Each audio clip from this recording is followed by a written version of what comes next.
Of our lives, we are surrounded by unforeseen hazards. Nevertheless, most of us believe our lives are as safe as a house.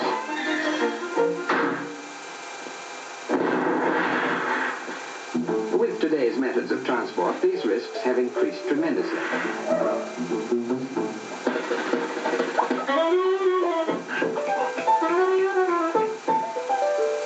Even the most careful of drivers must face the hazards of our modern roads.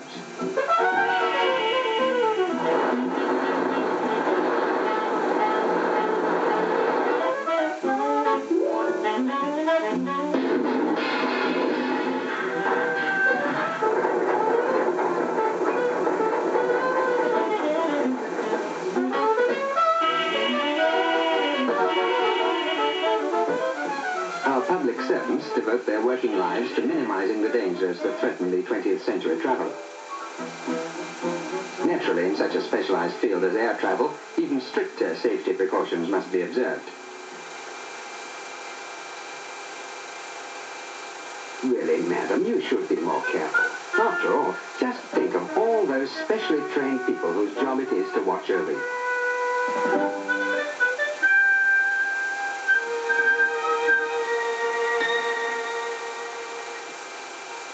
For example, take air travel. Safe flying depends on the work of many specialists, from the designer with his thorough knowledge of aerodynamics to the wind tunnel operator who tests everything that goes up into the air, even the sandwiches. And then, like our Professor Higgins, one of our top, he's in charge of a specialist in, what exactly do you do, Professor? Well, yeah, I've been flying since the early days, when there were no safety precautions at all. Test pilots in those days were selected for their entrance, initiative, and sheer cold-blooded courage. I remember I myself was a test pilot for one of our earliest airplanes. I flight tested the now famous Mark I, a splendid machine, had a few minor faults, such as the design. Then, of course, came the famous Mark II, and finally the Mark III. Ah, those were the days. I wish I could remember from Mary. Oh, yes, Mary, yes. At that time, fuels were either too powerful for the engines, or alternatively, the engines were too powerful for the...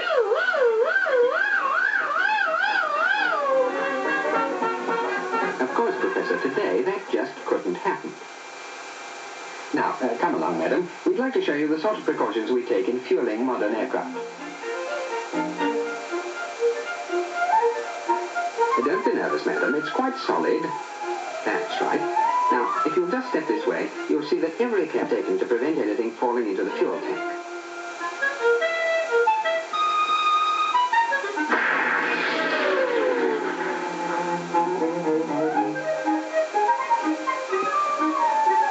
And over here we have something else I'd like to show you. That's right, madam. Down we go. Yes, now, over here we have something of particular. Now, Professor, please, take your heart. Yes, over there it is. No, madam, over there. That's right. Here, then, we have one of the many checks we carry out for fuel quality and cleanliness. A pellet of potassium dichromate is dropped in to check that there is no water in the fuel. And, of course, the very strictest precautions are taken against fire.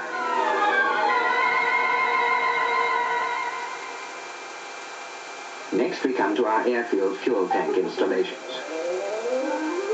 Naturally, special precautions are taken to prevent the entry of any foreign body into these. underground tanks.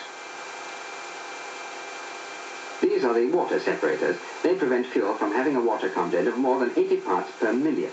The surplus water is drawn off from these separators and dispersed by various means. Love this one. Oh, how very charming.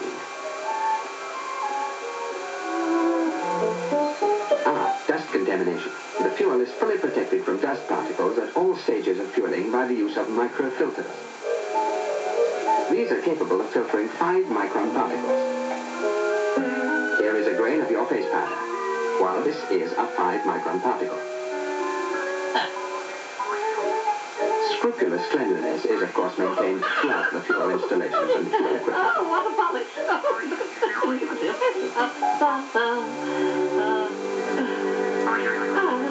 Yes.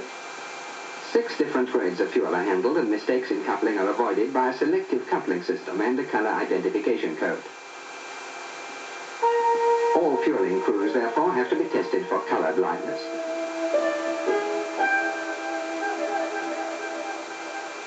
Special laboratories have been built for research and development of all types of fuel. Particular stress is laid on quality, purity,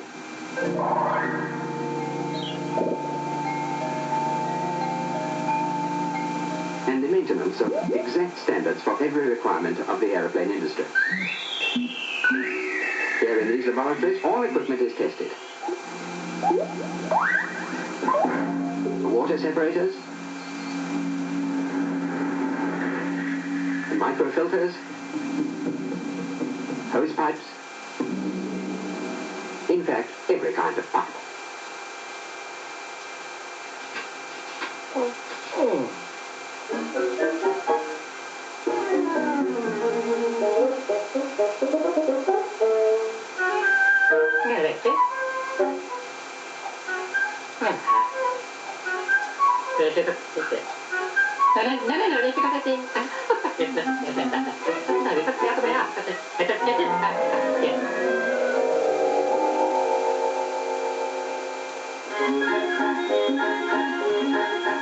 Safety precautions, such as we have just seen, are universally practiced by our air BP fueling service throughout the world. Each process has been designed to meet even the most fantastic climatic conditions.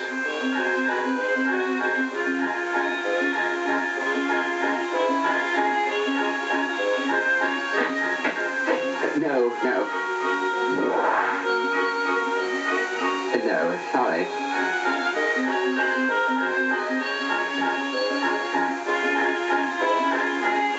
Should color identification fail, selective coupling comes into its own.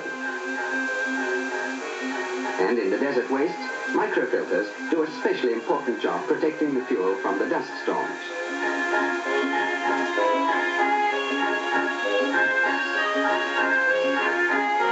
It's a pity that our cameraman wasn't as well equipped.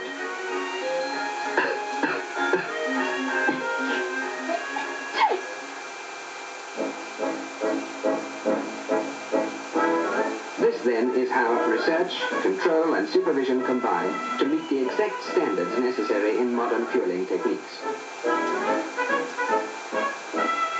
We are indeed proud of our organization and of the tremendous work being done by these people all over the world.